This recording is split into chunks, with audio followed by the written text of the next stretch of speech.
La société actuelle est devenue une course contre la montre dont la ligne d'arrivée est la lumière. Le statut social ne se mesure plus à la stabilité d'un CDI, mais au nombre d'abonnés. Chaque jour, le nombre de créateurs de contenu, d'humoristes, de chanteurs grossit, dépassant même celui du nombre de consommateurs de ces contenus.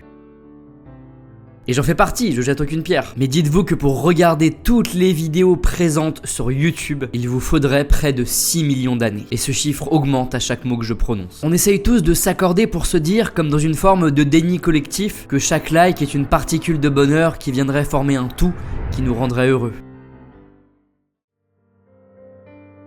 Mais dans cette course effrénée à la poursuite d'une gloire factice, il y a un irréductible artiste qui résiste. Un auteur plutôt qu'un artiste même qui résiste à tous ces pièges tendus par la société. Un auteur qui préfère 1000 fois l'ombre à la lumière. À tel point que même si son travail et ses idées ont été mis en lumière des millions de fois auprès de vos yeux ébahis, il est peut-être resté dans l'ombre de votre connaissance. Un auteur qui est pourtant un génie, qui mérite un peu de lumière, au moins le temps d'une vidéo.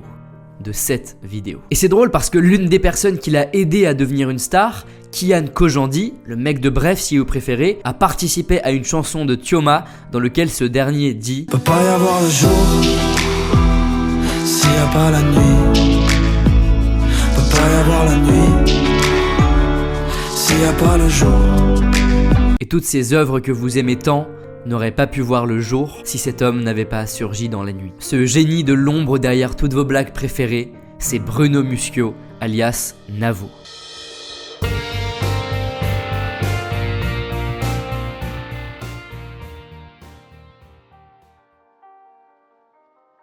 Mais ça ne s'est pas fait du jour au lendemain. En réalité, ça a commencé quand il avait 25 ans. Alors dans cette vidéo, je voudrais vous raconter ses débuts, sa percée et toute la philosophie qui l'a accompagné tout au long de ce chemin. Vous dévoiler comment il parvient à être un auteur aussi efficace dans sa capacité à transformer ceux qui l'accompagnent. Et enfin, qu'on se concentre un petit peu sur ses techniques d'humour durant les quelques fois où il a été mis en lumière. Installez-vous confortablement et préparez-vous mentalement à être inspiré, à rire, mais surtout à découvrir l'homme fascinant qui reste tapi dans une ombre que l'on s'apprête à dissiper le temps d'une vidéo.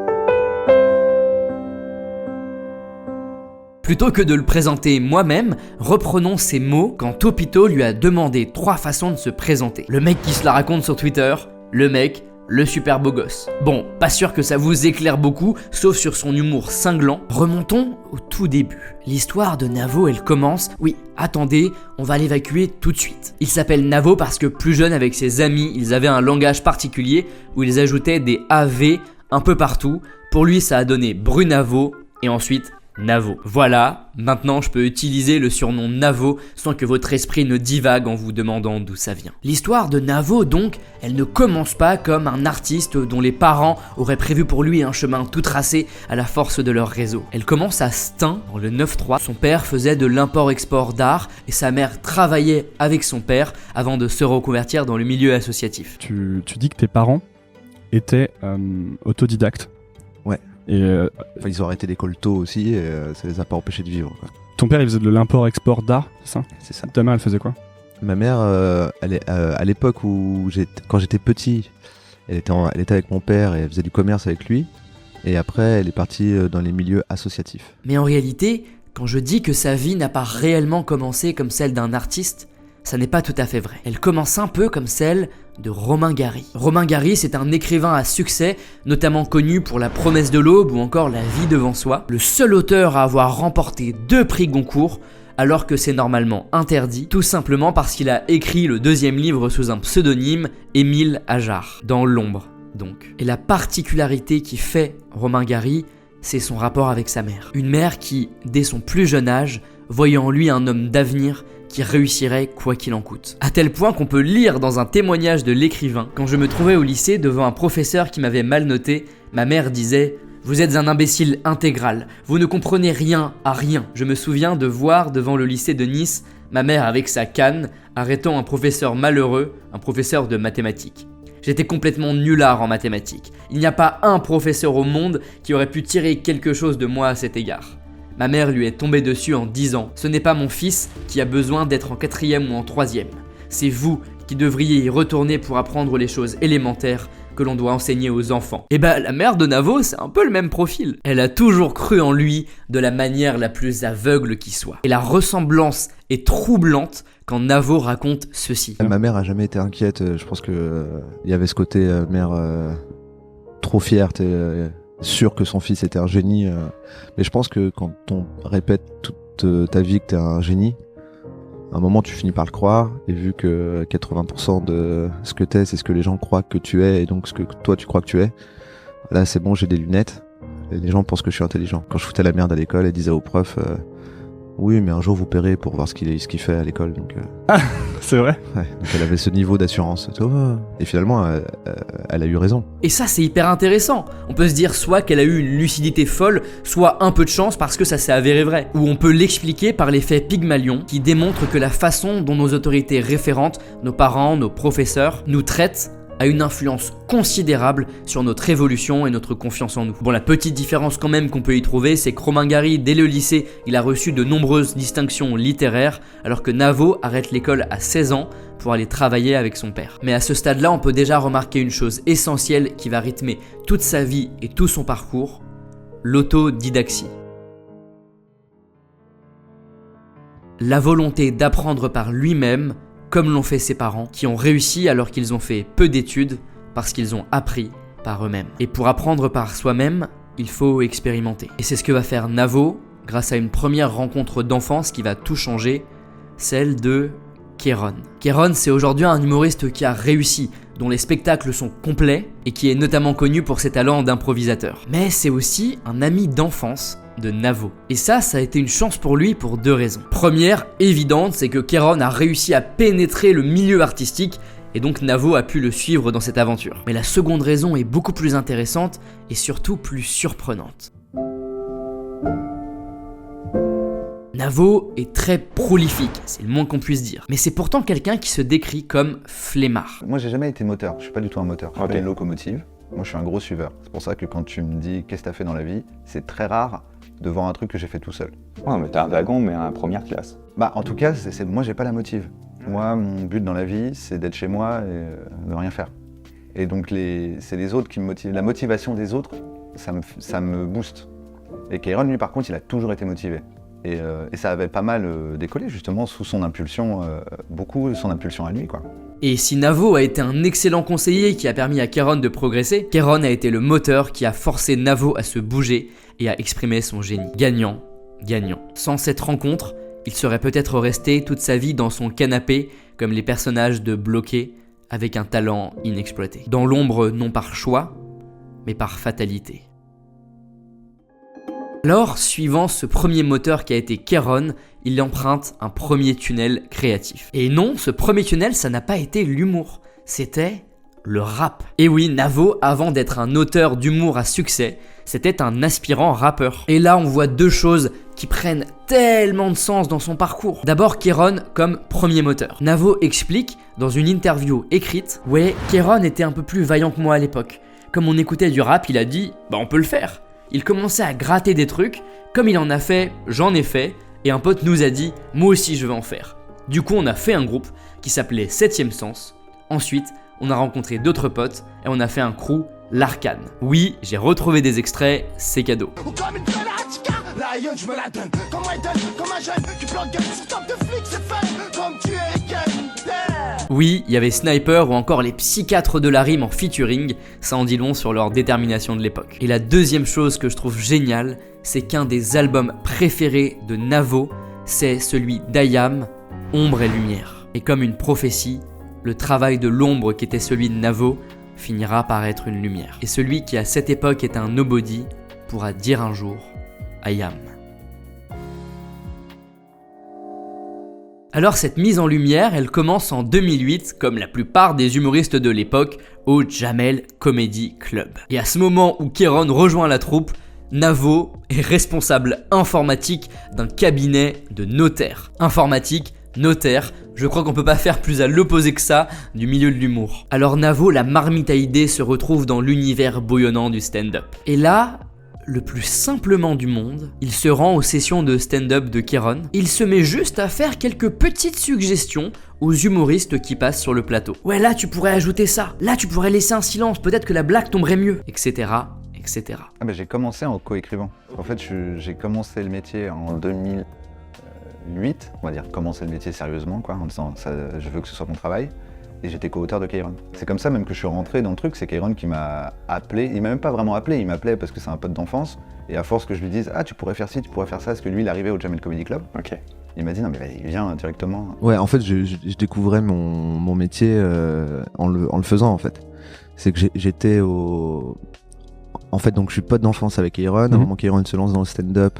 Et on est toujours en train de se parler au téléphone et tout, et donc au bout d'un moment il me dit bah vas-y viens, sois mon co-auteur, accompagne-moi dans la démarche pour aller faire l'émission de Jamel Comedy Club, qui consiste à beaucoup répéter en public dans la salle du Comedy Club à Paris jusqu'à ce que ton passage soit suffisamment bien pour que le directeur artistique dise ok c'est bon, ton truc est bon pour passer à la télé. Et donc moi je l'ai accompagné là-dedans en parallèle de mon taf alimentaire de l'époque. Et donc du coup en arrivant là-bas, bah, moi j'étais plus détendu vu que j'avais pas à monter sur scène. Juste je voyais des gens marrants. Et du coup ouais c'est ça, je découvre en faisant. Ça veut dire que comme moi je suis posé et je suis à l'aise, puis je vois des mecs marrants monter sur scène, qui redescendent en disant ah putain cette telle blague a pas marché. Et je fais ah t'as essayé de faire ça. Mais c'était anodin, mais pour moi c'était ouf. Et à ce moment-là, il est pas du tout en mode réseautage pour essayer de gratter quelques contacts ou quelques opportunités. Non c'était pas calculé, c'était naturel. Naturel, en fait. ouais. C'était plus, oui c'est ça, bah, genre je me voyais pas dire bonjour. Alors voilà, tu pourrais faire telle blague, voici la facture. T'as une espèce de phénomène de troupe qui se crée, c'est des gens qui s'entraident les uns les autres, et puis tu rentres dans ce truc-là, donc tu fais comme les autres, toi, tu aides. Quand tu rencontres des groupes de gens, en général, il y a une ou deux. Je pense qu'il faut suivre quand même son instinct. Il y a ce côté, normalement, faut réseauter, donc tu vois, si t'arrives dans une soirée, rencontre, ou dans un truc, ou machin que tu connais, t'as proposé de prendre un verre, et puis tu t'arrives, et en général, l'erreur, j'ai l'impression, c'est de te focaliser sur la personne la plus puissante du groupe en te disant c'est cette personne qui va tout me rapporter, alors qu'en vérité, sauf si il se trouve que la personne la plus puissante, tu t'entends super bien avec, je pense qu'il vaut mieux discuter et s'intégrer par les gens vraiment avec qui tu passes un bon moment, et avec qui tu rigoles, et avec qui tu as des affinités. Non, Navo il est juste là parce qu'il kiffe en fait. Il kiffe conseiller, aider, écrire pour les autres. Et la chance inouïe qu'il a, c'est qu'en plus d'aimer ça, bah il est bon là-dedans. Ou peut-être que c'est parce qu'il aime ça qu'il est bon là-dedans. En tout cas, ce talent, les humoristes le remarquent très vite. Et très vite, il apprend son métier en le faisant. J'irai même plus loin, il découvre à ce moment-là que ça pourrait être un métier. Mais ce qui est vraiment fascinant dans tout le début de cette histoire, c'est qu'on a vraiment l'impression que Navo, il a rien fait d'autre que de se laisser porter par la vie. Là où on a l'impression que pour réussir, il faut se donner à fond et se trouver aux bons endroits juste par intérêt pour espérer percer un jour, lui, il n'a rien fait d'autre que de suivre son cœur. Il faut que ça vienne du cœur, sans vouloir faire une phrase démago. Mais faut que ça vienne vraiment d'une vraie envie. Je pense pas que tu peux le faker en fait. Parce que si tu commences à le faire en te disant, et j'espère bien que le mec après-demain il va me rappeler pour viens passer la soirée avec nous. Du coup t'es déçu en permanence. Là c'était complètement... Et puis surtout en fait t'apprends en le faisant. De toute façon au début tu fais tout gratuitement parce que tu cherches juste ce dont tu as envie, donc mais c'était pas un calcul. Je pense que c'est compliqué quand c'est un calcul. En fait, finalement, je me rends compte que c'est un des trucs où je me sens le plus à ma place. C'est le moment où j'ai le moins l'impression de travailler. Ça paraît niais ce que je dis, j'en suis conscient, pas besoin de me le dire en commentaire. Mais c'est vraiment ce que je crois. Il a suivi son ami Kéron parce qu'il aimait passer du temps avec lui. Il l'a suivi dans le rap parce qu'il trouvait ça trop cool d'écrire. Il l'a suivi dans le stand-up parce que ce milieu le fascinait. Il a commencé à conseiller des humoristes juste parce qu'il avait envie de le faire, sans arrière-pensée. Et il a tissé des liens avec ses futurs compagnons de route parce qu'il les appréciait. Pas parce qu'il misait sur leur réussite. Et sa méthode, elle est aussi simple que ça. 1. Trouve ce qui t'anime. 2. Fais-le à fond et même gratuitement s'il faut. 3. Rencontre des gens et continue avec eux seulement s'il y a un bon feeling. C'est aussi simple que ça. Mais trouver ce qui t'anime ou faire les bonnes rencontres, en vrai, dans la majeure partie des cas, c'est surtout de la chance. Et cette part de chance, Navo, il en est parfaitement conscient. Faut savoir que Navo, il exècre toutes ces conférences où une personne vient sur scène pour dire aux gens « C'est juste une question de travail. Si vous voulez y arriver, vous pouvez y arriver. » Comme je considère qu'il y a beaucoup de chance dans l'histoire, pour moi, il n'y a rien de plus inutile que d'aller voir un gars qui a gagné au loto et lui demander quel numéro il a joué. Parce qu'en fait, tu pourras pas l'appliquer à toi. Donc, on a creusé un peu en disant quels vrais conseils on pourrait donner qui vont pas être juste des espèces de trucs d'autocongratulation. Enfin, je trouve qu'il y a rien de plus saoulant que les gens qui disent moi j'ai fait ça, j'y ai cru, et donc si n'importe qui fait comme moi, il y arrivera. Ouais, parce qu'il y a trop de paramètres qui entrent en jeu. Le côté un peu TED.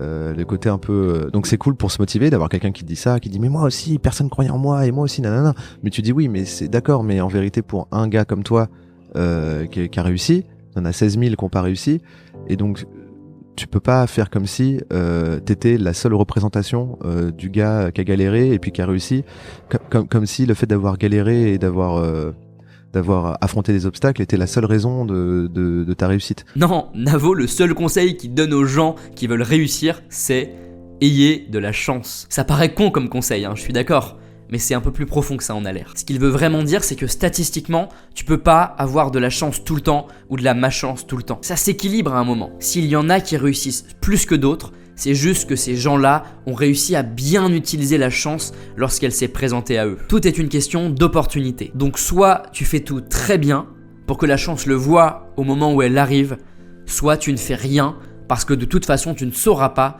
si tu ne réussis pas par malchance ou parce que juste t'es mauvais. Si par exemple tu fais des spectacles en espérant qu'un jour un producteur te remarque, si tu fais tous les soirs un mauvais spectacle, tu ne sais pas si tu ne réussis pas parce que t'as pas de chance ou parce que le soir où le producteur est venu voir ton spectacle, bah c'était mauvais. Si tu fais un bon spectacle, même quand il n'y a que 3 personnes dans la salle, que tu donnes tout, le jour où tu auras la chance que dans ces 3 personnes, il y ait le producteur que tu souhaites tant conquérir, tu auras respecté le principe de la chance et tu réussiras. Et c'est d'ailleurs comme ça que le monteur de Bref a été choisi. Valentin Ferron, qui est le monteur de Bref, ce qu'on peut quand même appeler une pièce clé dans Bref. Le montage est quand même omniprésent et très, très spécial. En fait, Kian l'a rencontré bien avant Bref, à une époque où pour gagner sa vie, parce qu'il était en galère, il filmait des mariages. Donc Kian filmait des mariages de base, hein, pas les mariages de Kanye, voilà. C'était vraiment des mariages de Jacqueline et Joseph. Et puis il prenait, je sais pas, 200 balles, 400 balles, je sais rien. Et à un moment, ça lui prenait trop de temps de monter. Et donc il avait rencontré par des amis communs, on lui a dit lui il est monteur, si tu veux qu'il monte le mariage à ta place, tu lui files une partie de la somme et puis il va monter le mariage à ta place. Et le mec a tellement bien monté ce qu'il aurait pu mal monter en disant je m'en fous, c'est un mariage, c'est pour 3 personnes, voilà. Il a monté ça comme si c'était Transformers. Et donc Kian s'en est rappelé, il a dit putain, le mec c'est un bête de monteur, il a réussi à rendre ouf le mariage de deux personnes que personne connaît. Et donc au moment où il a commencé à faire un peu de télé, il a appelé Valentin, et au moment où on a fait Bref, on a rappelé Valentin en disant c'est toi qui montes Bref. Pour moi, à ce moment-là, ce que Valentin a fait, c'est que le mariage de Jacqueline et Joseph, il l'a monté comme si c'était le projet de toute sa vie, et donc il a montré ce dont il était capable à un endroit où vraiment Kian c'était personne, c'est un mec qui filme des mariages, il lui a montré qu'il était bon.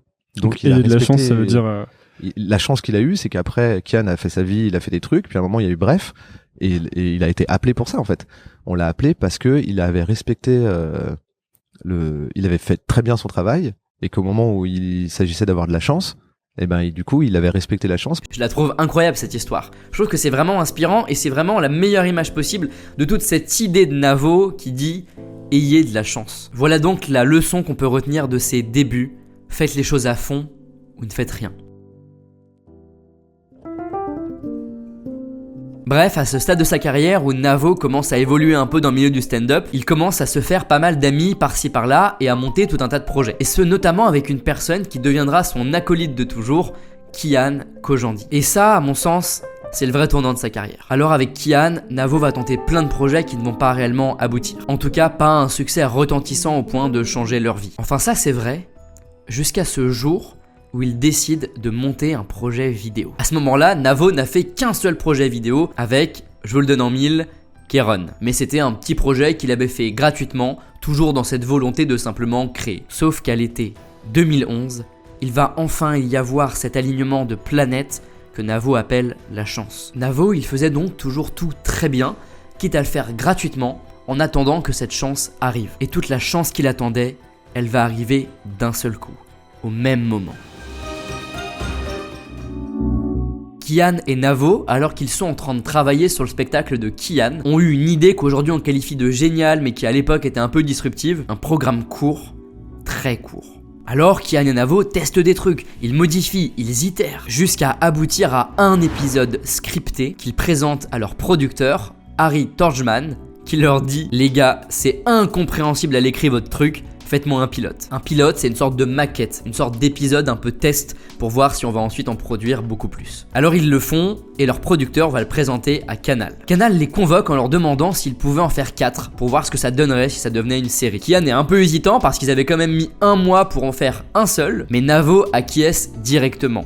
Saisir sa chance, tout ça, vous connaissez. Alors ils font les 4 suivants, ils les présentent, ça se passe bien, sauf que maintenant, faut écrire une saison entière. Sauf qu'à ce moment-là, Kian et Navo, ils vont pas très bien. Ils sortent de nombreux projets où ils ne cessent de se projeter, de travailler dur, d'avoir de l'espoir, et où, au dernier moment, on leur dit « Non, désolé les gars, finalement ça se fera pas ». Et ils sentent que si là encore ça se reproduit, alors qu'ils ont bossé comme des fous, ils ne s'en relèveront pas. Et ce qui s'est passé, c'est que on était vraiment en pleine...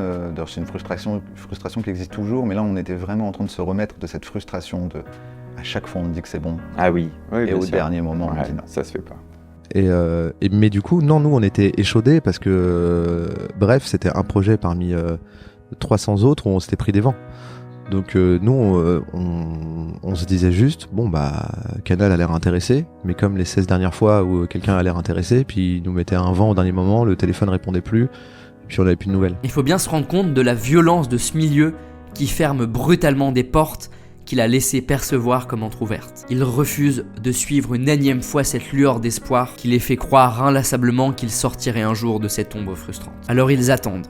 Ils attendent le truc qui voudrait dire « c'est bon, votre projet verra le jour. C'est bon, tout ce pourquoi vous travaillez depuis des années servira enfin à quelque chose. C'est bon, votre ombre va devenir une lumière. »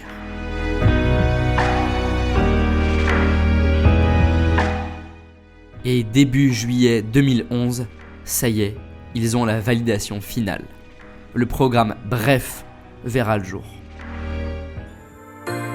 Enfin, Bref verra le jour s'ils arrivent à pondre suffisamment d'épisodes de qualité en 2 semaines, puisque la série doit sortir fin août. Alors leur vie va se résumer à un bureau, une table et de quoi écrire. Ils bossent comme ils n'ont jamais bossé. Celui qui se décrit comme flemmard, poussé par le projet et par son acolyte, va trouver les ressources nécessaires pour aller au bout. Résultat, en 2 semaines, une 30aine d'épisodes de ce qui deviendra une série légendaire seront écrits et prêts à être tournés puis montés. Résultat, ça. Bref, il y a des gens qui m'énervent.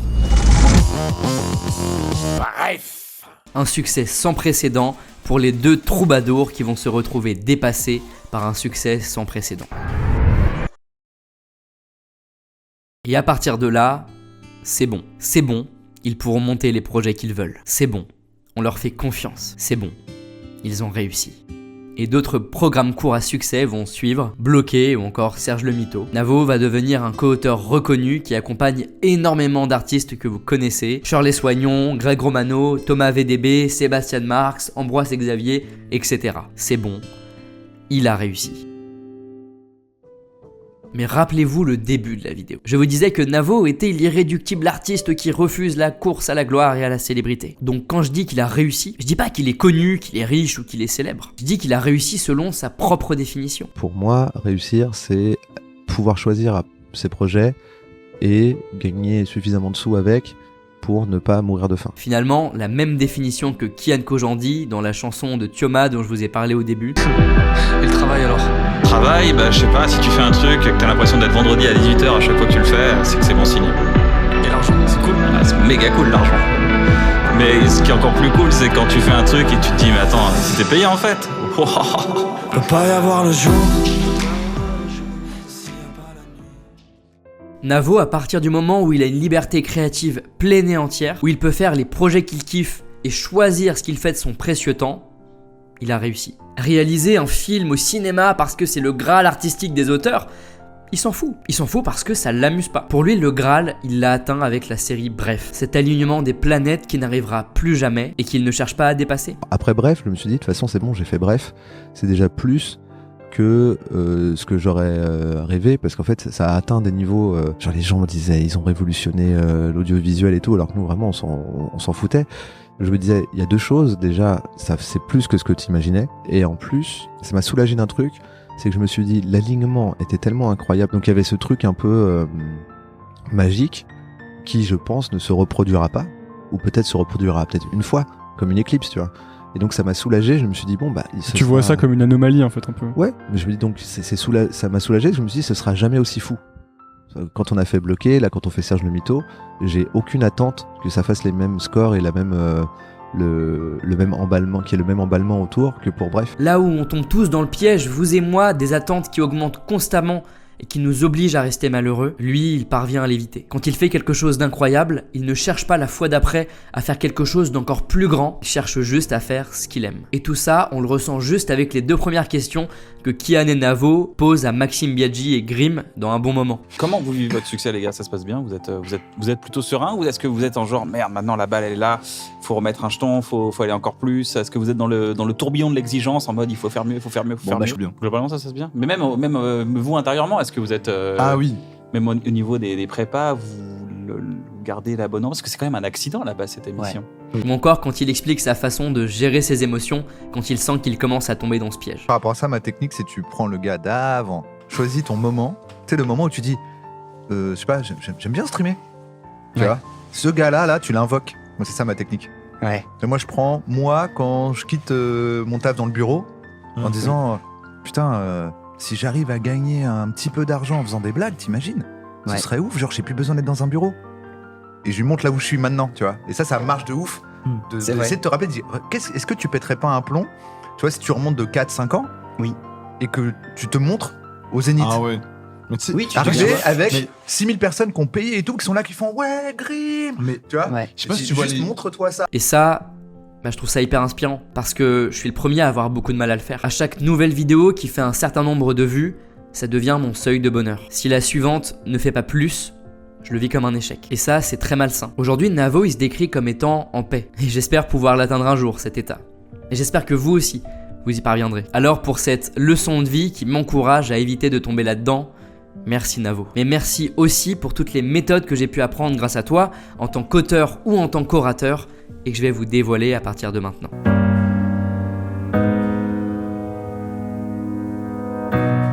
Mais j'en profite à ce moment-là pour vous proposer de vous abonner si mon travail vous plaît et que vous voulez me soutenir. Vous êtes 98,5% à regarder et à ne pas être abonné. Ça veut dire que soit je suis mauvais, soit vous oubliez. Alors s'il vous plaît, aidez-moi à me dire que c'est la seconde option qui est la vraie. Bref, Navo, vous pourrez le voir faire du stand-up, notamment en première partie du spectacle de Kian Kojandi. Mais il explique que c'est quelque chose qu'il fait plus par erreur. Monter en plateau, pour moi, c'est... En gros, c'est comme si pour le Casino de Paris, tu m'avais vu parce que je me suis entraîné pour le match, tu vois, et que là, je passe par hasard près d'une pelouse, et tu me dis, hey mec, on fait un foot. Et je fais, bah non, j'ai pas besoin d'entraînement en ce moment, là, ça va, tu vois, je suis plus... En fait, je suis pas un stand-upper... je suis auteur, moi, à la base. Oui. Je fais du stand-up vraiment par erreur. En réalité, ce qui l'anime vraiment, son vrai métier, c'est d'être un auteur. Non pas écrire pour lui et pour se mettre en lumière, écrire pour éclairer les autres et les faire briller. Et quand on voit les résultats, on comprend qu'il en est presque au stade de génie dans cette entreprise-là. Et ça passe par deux choses. Sa mentalité d'abord et sa méthode ensuite.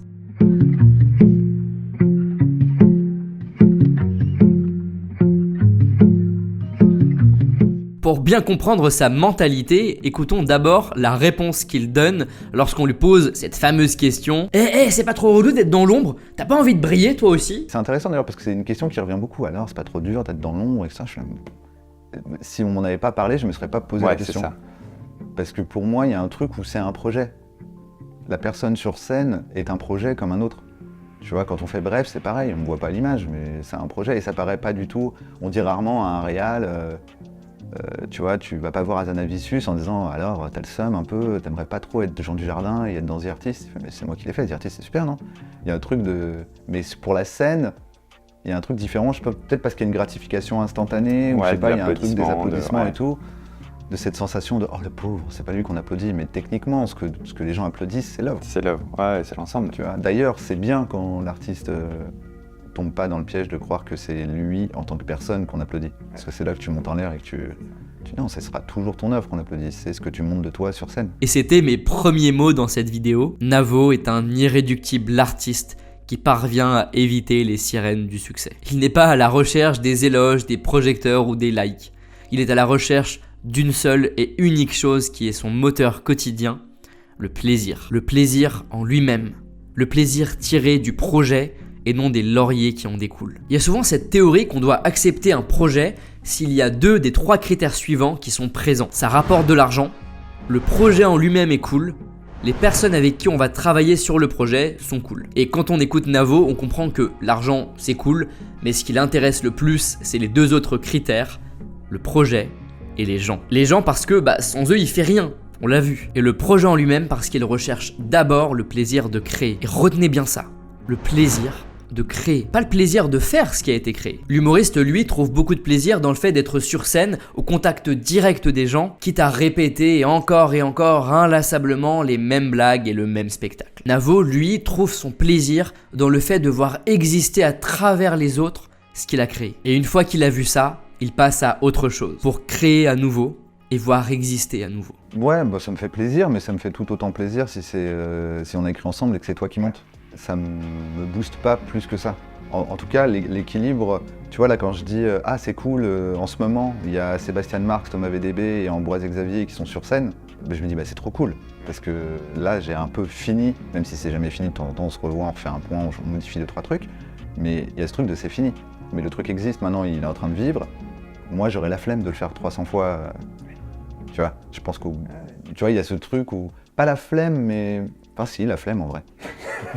Il est un peu comme un entrepreneur qui cherche à vendre le plus vite possible son entreprise une fois qu'il a réussi à la faire marcher, pour vite passer à l'entreprise suivante, parce que ce qu'il kiffe c'est le début. C'est le moment où l'impulsion de l'idée naît. C'est ces moments de discussion où on se projette un peu rêveur. C'est ce moment où on imagine la chose, où on perçoit comment elle pourrait exister, puis la voir exister, et recommencer, à partir de zéro, encore et encore.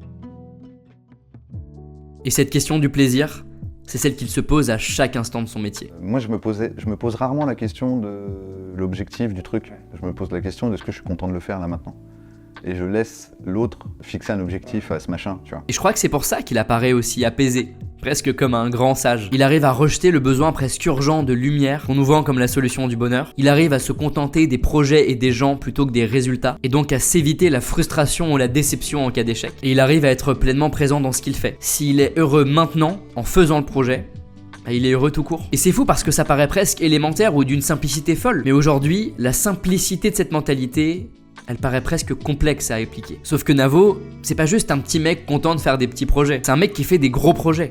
Des très très gros projets. Et ça, c'est parce qu'il excelle dans son travail, avec une méthode très particulière.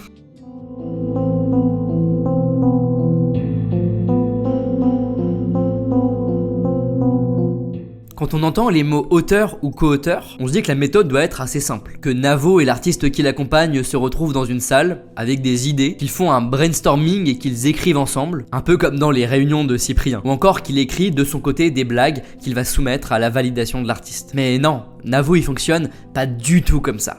Même à l'opposé de ça. Sa méthode, elle fonctionne en 2 étapes. La première étape, c'est la rencontre de l'autre. Ce qu'il faut bien comprendre, c'est que Navo, il écrit pas des blagues qui sont drôles en elles-mêmes. Je suis même pas sûr qu'il pense que ça puisse exister. Une blague que n'importe qui pourrait dire n'importe comment et qui serait drôle par essence. Navo, il cherche à écrire des blagues qui résonnent dans la bouche de l'artiste et qui sont drôles parce que c'est lui qui les dit. L'alchimie entre l'orateur et son message. Et je crois que c'est ça qui le rend le plus humain. Il n'écrit pas que pour des potes, mais il devient forcément pote avec celui pour lequel il écrit. Si demain, toi et moi, on se met à écrire, tu dis ouais, je te prends comme co-auteur, viens on écrit un truc, on va pas chercher des blagues. Ouais, on va se promener, on va discuter, on va... Exactement, les blagues, il y a un côté, les blagues, on les trouvera. Ouais. Ce qui est important, c'est le thème, l'angle surtout, l'axe, tu vois. Donc en vrai, je vais te dire, écoute Fabien, on se connaît sans se connaître vraiment, donc c'est quoi, déjà pendant 2 mois, on va traîner ensemble, on va boire des coups, on va prendre des cafés et tu vas me raconter toute ta vie. Et surtout, pas forcément, imaginons que toi tu dis, mais j'ai aucune envie de parler de mon enfance. Je fais non, mais juste raconte-moi toute ta life et surtout comment tu vois le monde. Parce qu'à partir de là, c'est comme si ça me recentre pour à un moment te dire tu pourrais faire ça, on pourrait dire ça, tu pourrais dire ça. Et ce que j'aime bien, c'est capter la personne, tu vois. Du coup, t'es mentaliste. Ouais, ou psy, je sais pas. Moi, si demain tu me dis est-ce que tu veux qu'on écrive ensemble, j'aimerais faire un spectacle, il va y avoir 2-3 mois où on va faire ce qu'on est en train de faire là mais sans micro. Parce qu'il y a 3 mois, on va juste discuter vraiment. Okay, je vais te dire ah ok, mais pourquoi elle te casse les couilles ta mère, je comprends pas. Mais attends, tu l'appelles tous les jours ta mère? Ok. C'est intéressant. Il y a des gens qui appellent pas leur mère tous les jours. Ok. Je suis intéressé en fait. Peut-être intervieweur ou biographe, je sais pas, un truc comme ça. En fait, ça m'intéresse réellement. Je pense que j'ai trouvé l'endroit où en vrai je le fais pour des gens qui sont pas humoristes et qui monteront jamais sur scène. Ça m'intéresse, pas forcément toute ta bio, mais la manière que tu as de voir les choses et de te dire ah bon mais pourquoi, tu vois. Et à force de pourquoi, un peu comme un enfant, tu vois, s'il demande trop souvent pourquoi, à un moment tu te mets à raisonner sur qu'est-ce que l'univers. Il y a un peu ce truc là quoi. Plus on va discuter, mieux je vais te connaître. Et mieux je vais te connaître, mieux je vais écrire pour toi.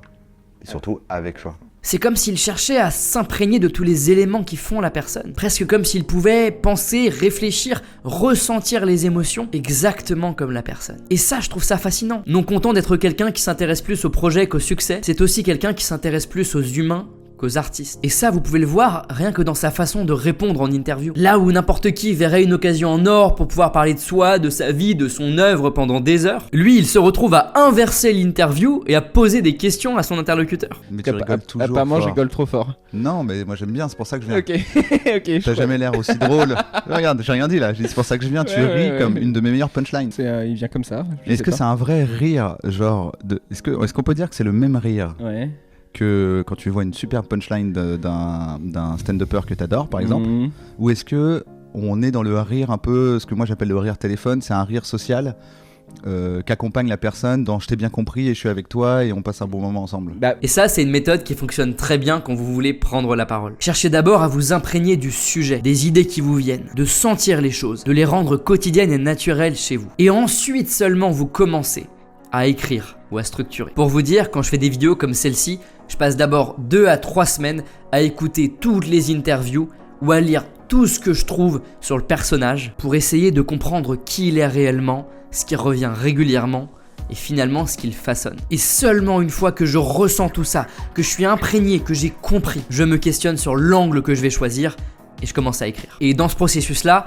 avoir quelqu'un comme Navo pour nous pousser dans nos retranchements, pour nous aider à nous poser les bonnes questions, ça a des conséquences énormes, mais ça implique d'être déjà dans cet état d'esprit. Et c'est ce que Navo explique à propos de toutes les personnes qui l'accompagnent. Je ne travaille qu'avec des gens déjà drôles. Il est à 50% dans la démarche, mais en vérité, la personne, c'est déjà très marrant. Tu vois, là, je prends l'exemple de cet été, j'ai filé un coup de main à Shirley pour son Netflix. Pour son special Netflix qui arrive en janvier. Elle est trop forte. Ouais. Aujourd'hui, tous les rappeurs savent rapper. C'est-à-dire qu'aujourd'hui, une base, tu vois, il faut vraiment être necfeu pour qu'on se dise wow, il a encore remonté d'un. Mais tout le monde sait à peu près rapper si il prétend à faire du rap. Donc, à un moment, la question c'est plus est-ce que tu sais rapper. De la même façon que dans le stand-up, la question c'est plus est-ce que tu sais faire rire. C'est qu'est-ce que tu as à raconter en fait. Ok.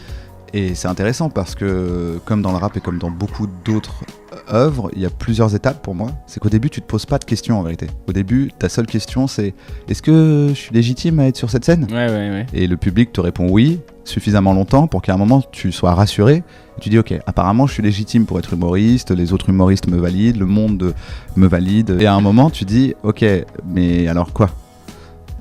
Et là tu commences à te poser une question et ta nouvelle démarche ça va être de te questionner et tu vas te questionner sur scène puis après tu vas commencer à avoir une réponse c'est vrai, okay. Et après tu vas te rendre compte que la réponse amène d'autres questions et ainsi de suite et pour moi Shirley elle était dans ce truc là. Finalement dans ma dernière vidéo je vous disais que Roman Fressinet considérait l'humoriste comme un traducteur. Dans la même veine on pourrait dire que pour Navo un co-auteur c'est plutôt un psychologue. Navo, c'est quelqu'un qui s'intéresse à vous, qui vous écoute, qui vous questionne. C'est quelqu'un qui vous laisse la place d'exister dans un monde où l'écoute de l'autre a décliné. C'est le dernier rempart contre l'égocentrisme.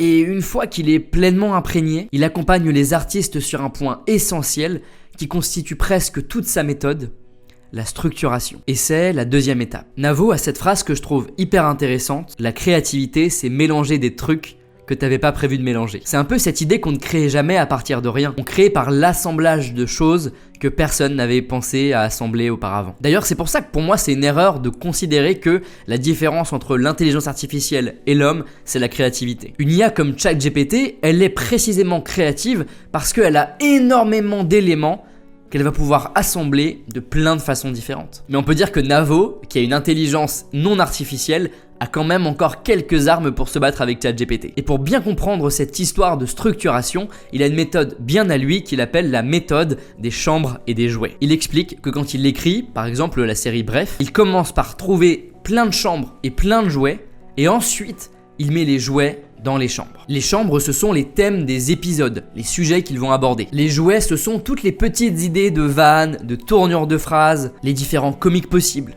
etc. Puis il va ensuite structurer les épisodes en insérant les jouets, donc la liste de vannes qu'il a trouvées, dans une chambre adaptée, un thème qu'on va aborder. Les jouets dans la chambre. Donc il y a vraiment ce truc de je trouve d'abord toutes les pièces du puzzle et ensuite quand j'ai tous les éléments, j'assemble le puzzle. Et ce qui est drôle, c'est que c'est précisément ce qu'enseigne la rhétorique depuis plus de 2000 ans. En rhétorique, on conseille pour écrire quelque chose de convaincant de commencer par l'invention, c'est-à-dire trouver tous les arguments possibles, puis la disposition qui est la structuration de ces arguments dans un ordre qui est logique. Ici, il cherche pas à argumenter, mais ça fonctionne de la même manière. Et pour réussir cette structuration, il a quelques techniques qui reviennent souvent et qu'il explique dans une vidéo géniale avec Kian, où ils reviennent ensemble sur la façon qu'ils ont eu d'écrire le spectacle. Il en évoque notamment 3. 1. Le callback. Alors ce que tu fais, tu vas pas la draguer? Bah non, t'es un mec fidèle. T'es un mec parfait, donc tu rentres chez toi, hop, tranquille, tu t'isoles. Setup, callback. Voilà, c'est-à-dire que tu poses un code, genre un code très identifiable, le geste, et après tu le laisses un peu oublier, tu laisses les gens l'oublier et hop, tu le réutilises. Ça s'appelle un callback. Ma théorie sur les callbacks, c'est qu'il y a un vrai intérêt à le faire parce que tu crées une complicité avec le public. Ouais. C'est-à-dire que quand tu rencontres quelqu'un pour la première fois, genre toi et moi on se connaît pas, puis on est dans une soirée, on est dans la cuisine, en contre-soirée, on discute, et à un moment il se passe un truc. On a un petit délire. On voit qu'il y a quelqu'un qui a mis sa cigarette dans une baguette de pain. Je putain, le gars, carrément, il a mis sa cigarette dans la baguette. Et puis la cigarette dans la baguette, ça devient une blague avec. Puis on se recroise un jour, et dès qu'il se passe quelque chose de désagréable, on fait putain, le mec m'a mis la cigarette dans la baguette, ouais. Et on rigole en fait. Ouais, ça nous donne. C'est qu'on a fait setup, callback, mais entre nous, ça devient une private joke, une espèce de complicité. Et là, en fait, c'est ce que tu arrives à faire à l'échelle du public pour moi. Ça veut dire qu'à l'échelle du public, il y a un truc qui s'installe entre eux et toi, qui est ah bah si quelqu'un arrivait maintenant, ils comprendraient pas pourquoi c'est marrant. Ouais, exactement. Et pour moi, ça c'est une de leurs plus grandes forces qui m'a vraiment fait adorer leur spectacle. Ils sont à un tel stade de callback où Navo vient en première partie presque juste pour disséminer ça et là des éléments que Kian va reprendre 1 heure plus tard sans qu'on l'ait vu venir. Et t'as l'impression que ton cerveau va exploser tellement c'est bien foutu. Et tu sens qu'ils ont ajouté tout ça à la fin pour créer cet effet de logique circulaire. Mais le fait est que c'est très satisfaisant. Et c'est d'ailleurs aussi une technique en rhétorique de finir son discours par les éléments qu'on a utilisés au tout début en introduction. Par exemple, si vous commencez votre prise de parole par une narration, vous pouvez finir en reprenant l'histoire et en montrant comment les personnages ont évolué depuis. Ça donne un sentiment d'une boucle qui se ferme au même moment où le discours s'achève et c'est très efficace. 2. Le chapitrage et les transitions. Voilà comment je règle le problème de la pulsion sexuelle. Je veux être un amoureux parfait, j'ai du désir ailleurs, orgue de barbarie, amoureux parfait. Pareil pour la pulsion de bouffe, j'ai trouvé la méthode pour régler la pulsion de bouffe. C'est important quand on a structuré le spectacle de refermer des chapitres. En fait, c'est des moments qui font un peu TED. Tu dis, bah c'est pas drôle. Ouais. En fait, si tu fais pas ça, tu perds les gens, c'est compliqué. Ouais, du chapitrage, c'est du chapitrage. Chapitre, on fait une conclusion. Voilà. Et maintenant, on passe au nouveau.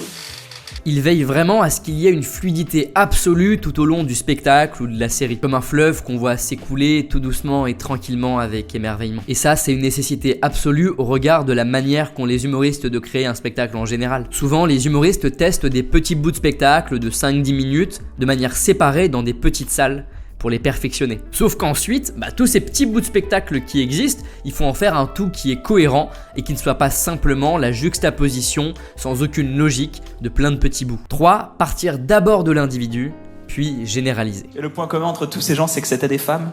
Avant on disait, c'est bizarre, les meufs elles sont pas au courant. Et en fait, on avait des retours Oui, de meufs qui disaient mais je suis au courant, pourquoi tu... Et c'est vrai. D'ailleurs, c'est à partir de Pulsion qu'on a vraiment réfléchi à essayer le plus possible de rapporter les choses à toi, à ton expérience personnelle et à des individus, plutôt qu'à généraliser. Parce que finalement, ça crée toujours des détachements du public. C'est-à-dire quand tu dis, nous les mecs, on est comme ça, ou les meufs, elles sont comme ça, ou et à un moment, les gens disent, ah, pas moi, donc en fait, ils parlent pas de moi, donc au revoir. Alors quand tu dis, moi, je suis comme ça, ou certaines personnes que je connais sont comme ça, les gens se disent, ah ouais, moi aussi, j'ai un pote qui est comme ça. Ouais, c'est vrai. Mais ils se sentent pas retirés parce que, ouais. Je suis totalement aligné avec eux, je pense que c'est la manière la plus intéressante de réellement toucher un public. Et le mieux, c'est que c'est aussi quelque chose qui marche si vous voulez sensibiliser les gens à une cause qui est très large et qui touche un groupe large qui est parfois un peu abstrait. Vous allez commencer par décrire précisément le vécu difficile d'une personne de ce groupe avant d'expliquer que c'est quelque chose qui touche toutes les personnes du groupe. Et c'est déjà ce que faisait il y a très longtemps l'abbé Pierre. Si je vous dis juste les sans-abri, vous voyez un groupe un peu large, un peu abstrait, et c'est compliqué de vous toucher, de vous sensibiliser avec ce groupe. À la place, l'abbé Pierre, il disait ça. Une femme vient de mourir gelée cette nuit à 3h sur le trottoir du boulevard Sébastopol, serrant sur elle le papier par lequel, avant-hier, on l'avait expulsée. Chaque nuit, ils sont plus de 2000 recroquevillés sous le gel, sans toit, sans pain, plus d'un presque nu. Alors retenez-le bien si vous avez besoin de réussir ce tour de force. Mais au-delà de toutes ces techniques un peu précises, Navo, il en a une qui est plus générale et qui est le moteur de toutes les autres. Et si vous m'avez bien écouté depuis le début, j'espère que c'est le cas, vous l'aurez peut-être déjà deviné. Il cherche avant tout à faire quelque chose qu'il aimerait lui-même voir ou entendre. C'est un des moments qui marquent les gens dans le spectacle. Oui, il a beaucoup fallu le défendre. Au début, il marchait pas aussi bien, mais une fois qu'il marche bien, parce que en fait, nous, on le voyait dans notre tête. Et là, ça, c'est trop marrant, parce qu'on le voyait dans notre tête. Mais en fait, ce qui est dur, c'est que t'arrives à l'envoyer dans la tête des gens. Si ça me fait rire ou ça me fait kiffer, il y a des chances que ça fasse rire d'autres personnes. Et je crois que c'est ça l'essence de son métier. Transformer ce qui est drôle pour l'artiste en quelque chose qui devient drôle pour un public entier. La parole comme un moyen de partager, un moyen de transmettre à l'autre, un moyen de lui faire ressentir et revivre tous ces rires qui sont apparus au gré d'heures de discussions profondes qui ont eu lieu. L'auteur comme un transmetteur, l'auteur comme un connecteur.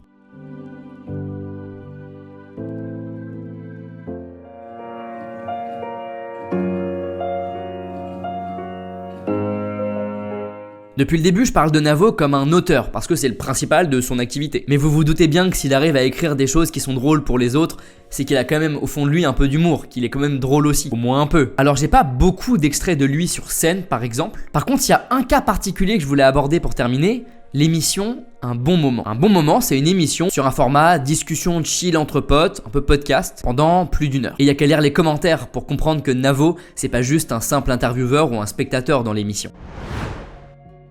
C'est ce qu'on pourrait appeler un sniper. Quelqu'un qui arrive à sortir la bonne punchline au bon moment avec une justesse imbattable. Alors je vous ai isolé 3 des techniques qu'il utilise pour vous inspirer un peu et pour voir ce qu'il utilise régulièrement. Première technique, le filage. Quand il trouve un angle intéressant, il se contente pas d'une petite vanne dessus. Non, il remplit la chambre de jouets jusqu'à ce qu'elle soit pleine à craquer. Il tire le fil du comique jusqu'au bout. Par exemple ici, quand il revient sur une expression française de laquelle il va tirer tout ce qu'il y a à tirer de drôle.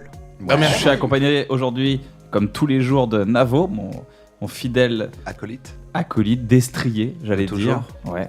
Je suis ton destrier, frère. Qu'est-ce que c'est finalement un destrier? C'est un cheval. Je trouve pas ça ouf, mais. Non, c'est pas ouf. Il est sur mon dos, quoi. Ouais. Ok. Je mange du ouin. C'est pas...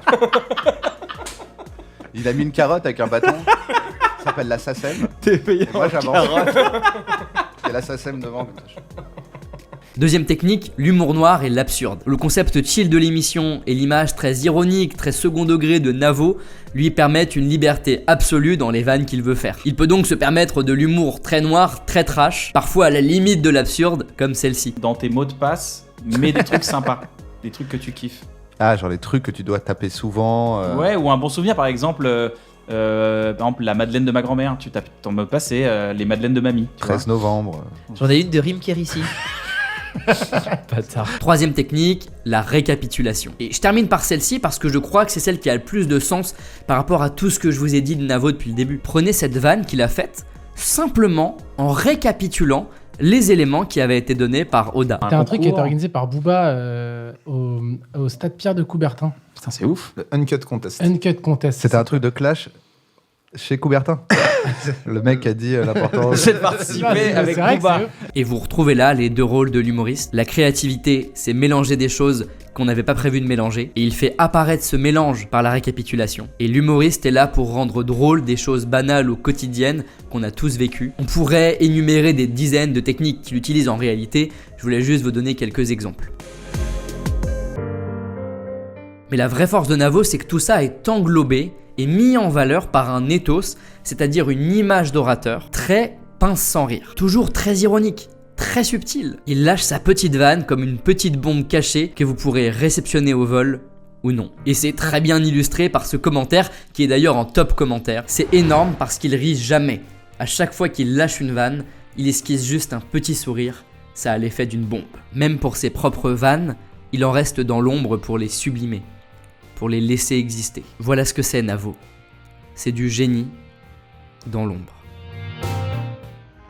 Alors j'ai quelques fois dans les commentaires quelques personnes qui me disent que je suis trop élogieux vers les personnages que je décris. Et j'en fais l'éloge pour vous inspirer à utiliser l'éloquence de manière positive, plutôt qu'une énième déconstruction de ce qu'elle peut avoir de manipulatoire, notamment en politique par exemple. Et ici j'espère que Navo vous aura inspiré à comprendre que vivre caché, c'est parfois vivre heureux. Que l'ombre peut avoir quelque chose de rafraîchissant, parce qu'à trop s'approcher du soleil, on peut finir par se brûler. Alors que la seule chose qui doit vous brûler, c'est votre passion, c'est votre envie, c'est votre plaisir dans les projets que vous menez et dans les personnes que vous côtoyez. Si vous écoutez un peu des interviews de Kian Kojandi, vous vous rendrez très vite compte de la chance que ça a été pour lui de trouver Navo sur son chemin. Et de la chance que c'est toujours d'ailleurs, d'avoir quelqu'un à l'écoute, profondément sincère et prêt à vous aider à briller. Chers tous, trouvez votre Navo ou soyez un Navo pour les autres. En attendant, je retourne dans l'ombre de mes recherches et de mon écriture pour vous retrouver dans la lumière de la prochaine vidéo.